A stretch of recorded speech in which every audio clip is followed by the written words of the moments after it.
Welcome, excuse me. Welcome to another Let's Play Final Fantasy 16.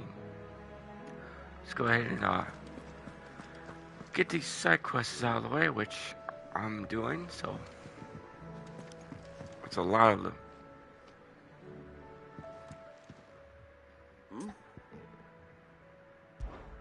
Clive, my boy! Rutherford informs me that we owe you our thanks. Hadn't intended for you to get involved, but such are the times we live in, huh? I would have done the same for anyone else. You're far too modest, Clive. You'd make a terrible nobleman. But tell me, is the realm truly in as dire a state as Rutherford suggests? From what little I saw, you were right to be worried. I suppose I should have expected the worst. But I was rather hoping the great and good of the realm might have things a little more under control. Alas, it seems that firm leadership is in short supply these days, and without it, the people are bound to lose their way. We must move quickly. But where do we start? True, the challenges that face us are many, but in my estimation, there are two key areas to be addressed before any other. The realm's armies and her larders. As you've seen firsthand, it's every man and woman for themselves out there. Certain cities have banded together to try and maintain some semblance of order, yes, but such cases are few and far between. And yet, the only remedy for the chaos that faces us is unity. A unity that transcends even the borders laid down by our ancestors. In short, if Storm does not stand together, she will fall apart. But how would one even begin to unite the realm? The armies, my boy. As I told you already, we begin by restoring order among the ranks of those sworn to maintain it. Sadly, I doubt I could convince even the lowliest gaggle of privates to dig a latrine together. But I do know someone the High Commanders have been known to listen to on occasion. Field Marshal Eugen Havel. I thought he was retired. He was, until an Akashic army tore through Randalar and killed most of the rank and file. There is no man alive more capable. Literally. And as luck would have it, I've already spoken with him on the matter. Of course you have. And he's agreed to help. On one condition. That he first speaks with you personally. Havel has always been a man of frustratingly rigid principle, and he has certain qualms about clasping arms with, well, with an outlaw. I extolled your many virtues as best I could, of course, but the old goat was adamant that he be allowed to appraise you in person. You don't mind, do you, my boy? Of course not. As long as chaos reigns, we will never build a better world. I'll do whatever it takes. And if the Field Marshal wishes to speak with me in person, then so be it. That's the spirit. I'll leave for Randalar at once. Would you send a Stolas? Of course. Rutherford is already in the Dalmekian capital. I'll have him tell Havel to expect you forthwith. Excellent. Thank you, Uncle. No. Thank you, Clive.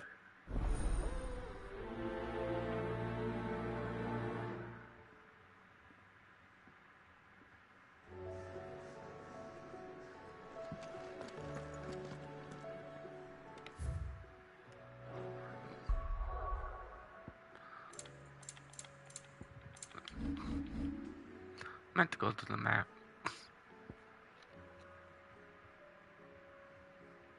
Right there.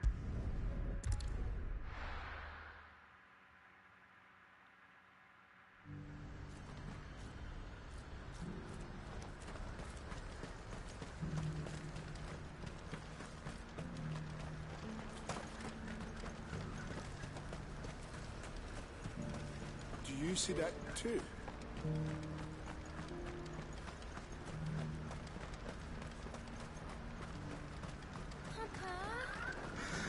What is it?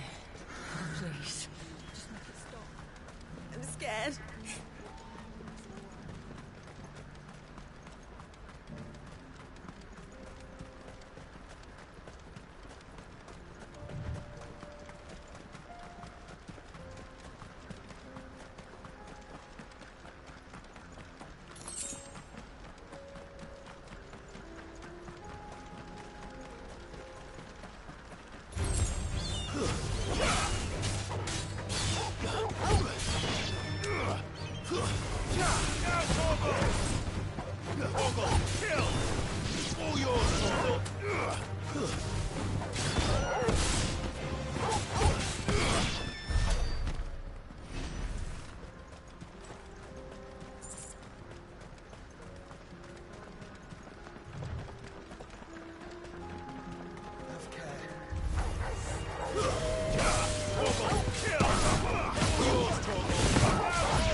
be Rutherford, can it?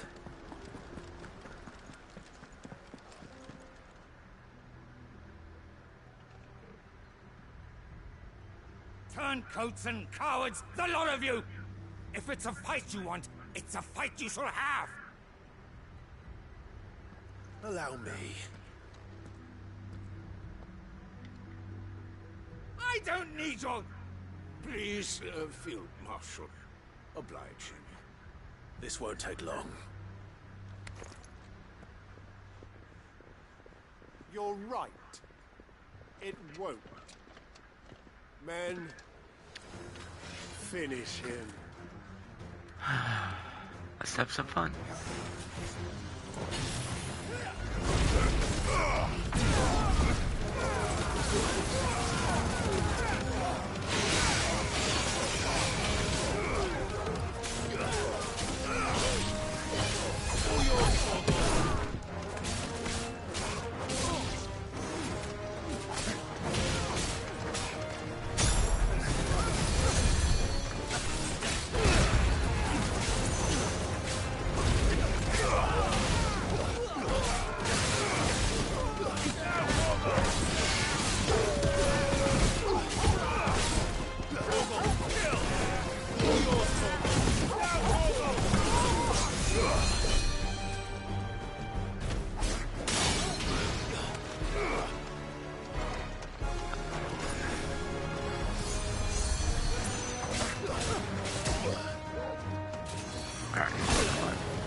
Now I can do it.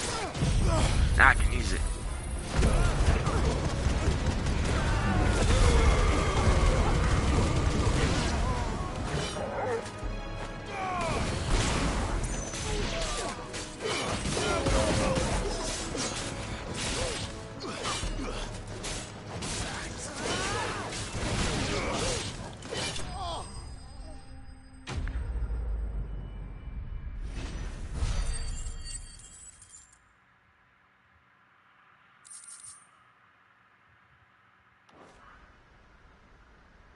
A little longer than I'd have liked.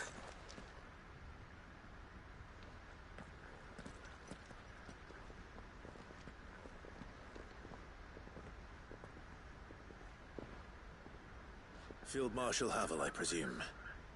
Are either of you injured? No, my lord. You arrived just as our escort turned on us. Fucking traitors. I'd heard reports of soldiers in the outlying regions abandoning the oaths they swore. But I hadn't thought the corruption had reached so close to the heart of the Republic.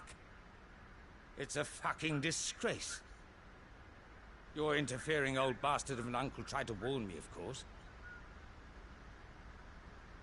My lord Marquis. Or is Sid the Outlaw more to your liking? Call me what you want. It doesn't change who I am, or the urgency of the message I bring. My uncle has a plan to right the realm, and he needs your help to see it through. Before I agree to anything, I'd have you answer one question. What do you stand to gain from all this? I won't deny that I might benefit from further chaos. But I seek a new beginning for all of us. And while the choices I've made may not always have been the right ones, I know I made them for the right reasons. For so long, so many of us have been told how we could live, how we could die, when it should have been our decision all along. Now we have a chance to put things right. But in order to take it, we must stand together. Even if it be beside those with whom we don't see eye to eye.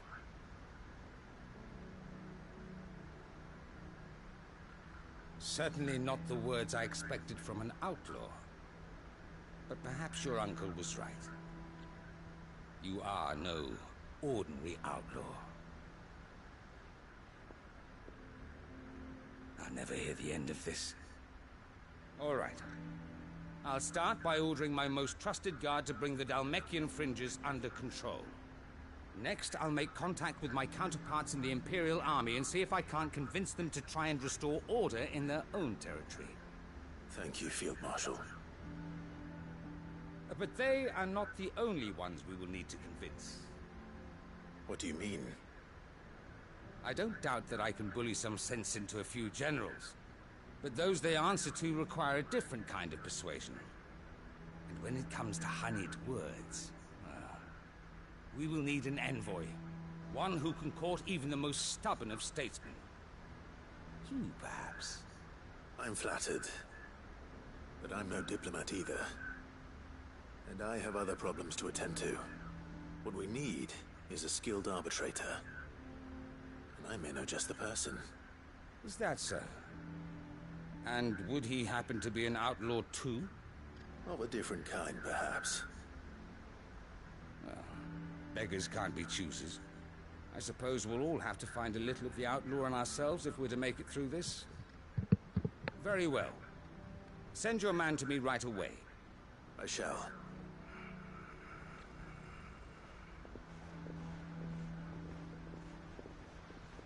My Lord Marquis. Your Lord Uncle bade me escort the Field Marshal to his manor in Port Isolde. And I will see that my associate joins you there. Very good, my lord.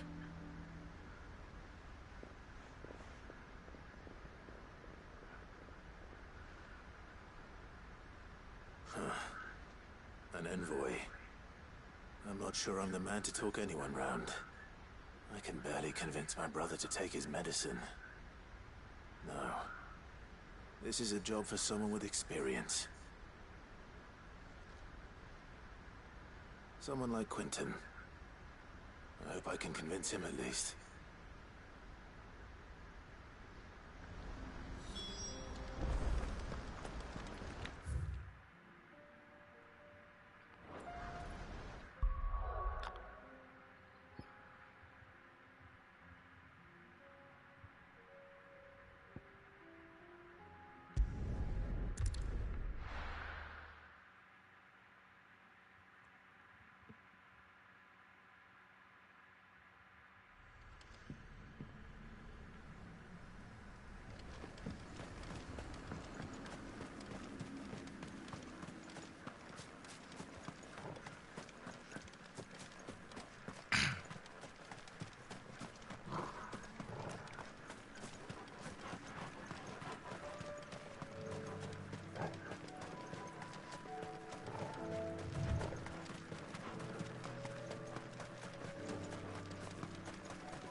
Quentin, I have a proposal for you. Do you now? Something tells me you'll be asking more of me than a cask of Gotand gold. Go on then. Propose.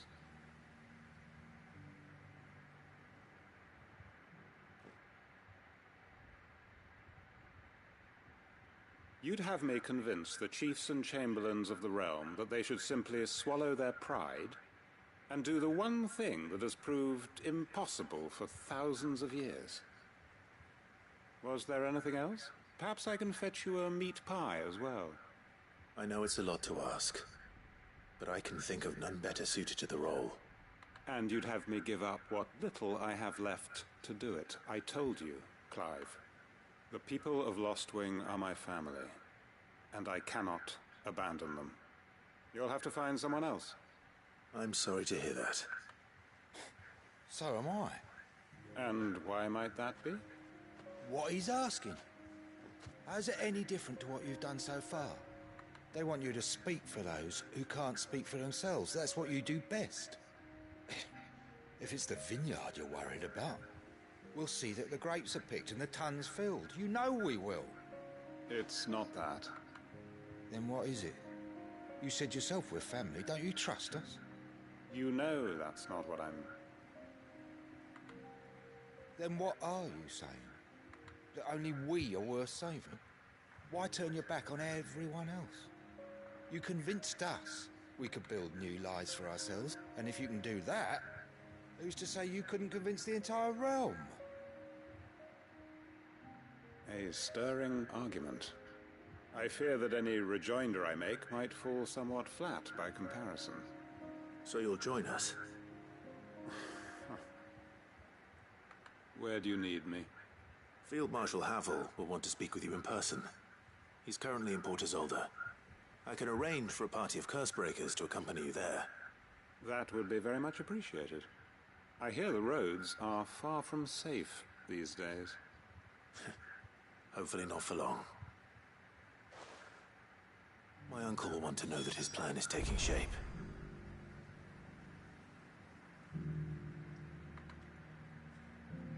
Alright. Oops. Pushed the wrong button.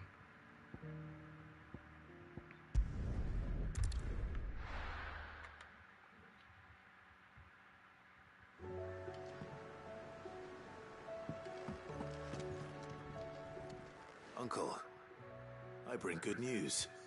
The Field Marshal has agreed to your plan. Ha! Of course he has. I didn't doubt you for a moment, dear boy. Rutherford is accompanying him back to your manor in Port Isolde as we speak. They will await your return there. As will one other. One other? Who, exactly? Lord Havel was concerned that even if he could get the realm's armies to agree to an accord, he might not be as successful in convincing those with political power. He asked if I might have a solution, and I suggested a certain Imperial Lord Magistrate turned Liberator. One of your co-conspirators? Master Quinton would probably call me one of his, but yes. Another outlaw, then. Just the thing we need to put these rotten politicos in their places. Good thinking, Clive. I'm glad you approve. The more the merrier, eh? Uncle, assuming Havel and Quinton can solve our problem with the armies, you still haven't mentioned how we might manage the grain shortages. Oh, don't you worry, my boy. The 7 high houses will be seeing to that. They have all agreed to make the most generous of donations. Oh, of course, it did take a little persuasion, but luckily I had some unexpected help. From who? Why, you, my boy. Rumor has it that you rescued the Lady Ariane's head steward Rockford from a horde of bloodthirsty bandits. It was more of a handful. Well, the old battle axe was so pleased. She had a shipload of talents delivered to my private docks by the next new moon. And when the other houses saw the parsimonious old crone's purse strings finally loosen, they as good as tripped over themselves in the rush to follow suit. I'm happy to hear it. Now, I must be getting back to the manor. Join us there at your earliest convenience, would you? Of course, Uncle.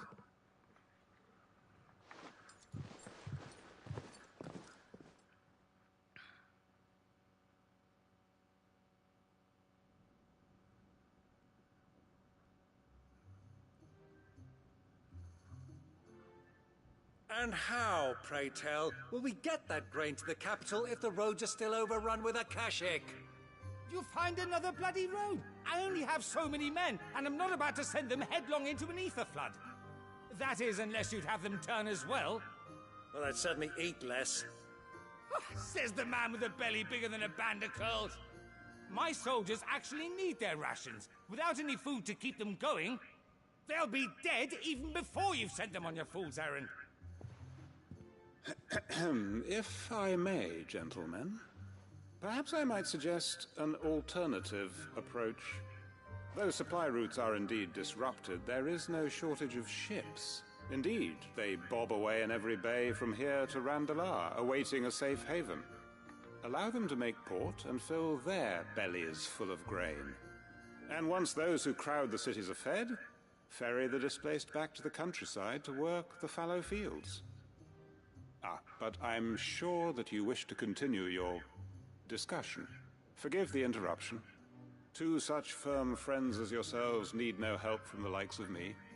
Rutherford spoke fondly of the great bond between you. Us? Friends? I can't stand the man! Clive, I'm beginning to question the quality of the company you keep. And what kind of company were you expecting him to keep? The man's a criminal! Criminal? How dare you? You are not fit to breathe the same air as this fine, upstanding young gentleman. Upstanding? He calls himself Sid the Bloody Outlaw! Once more onto the breach.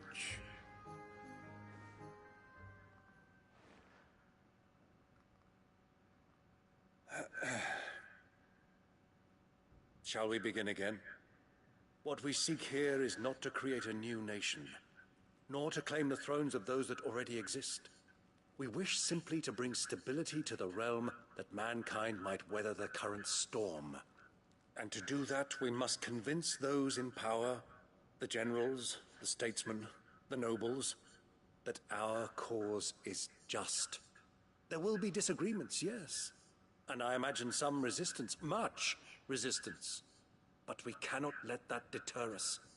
If we show them the path, show them that we walk it ourselves, then I am confident they will follow.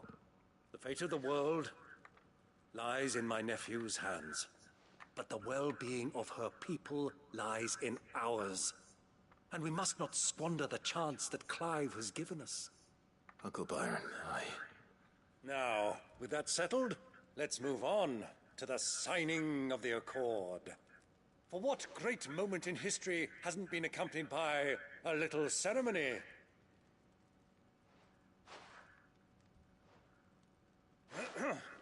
Citizens of Valisthea, I present to you the Triunity. Rutherford, Mike Will.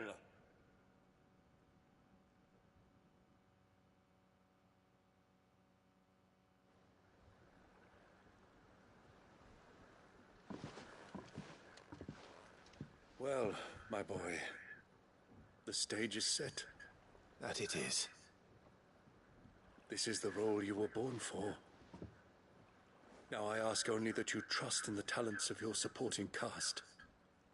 We shall play our parts to the best of our abilities, that you might have the opportunity to shine. The realm needs its Sir Crandall. And there is no better Crandall than you, Clive. I want you to keep this signed accord as proof of our faith in you. I will. Thank you, Uncle.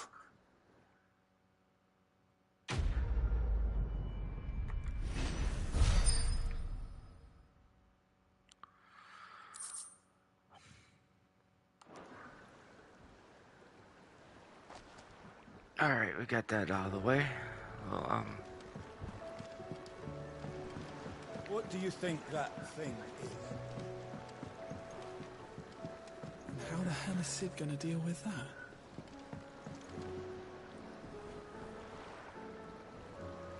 oh, I see what they're looking at. Okay.